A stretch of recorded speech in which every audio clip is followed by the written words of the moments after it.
আসসালামু আলাইকুম গাইস। এই দেখেন ওমান কি পরিমাণ বৃষ্টি হয়েছে। এখন দেখেন পানির স্রোত কিরকম স্পিডে যাইতেছে। এই জায়গা আবার একটু পরেই শুকায় যাইব।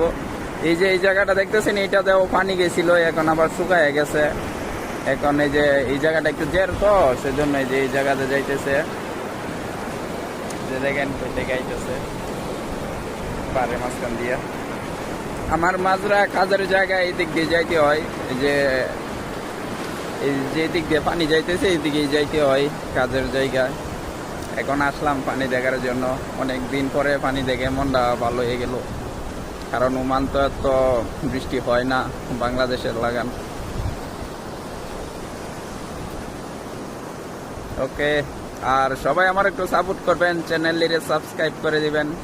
নতুন ইউটিউব চ্যানেল খুলছি, আপনারা তো অনেকজনই আমার ভিডিও দেখেন কিন্তু কেউ সাবস্ক্রাইব করেন না।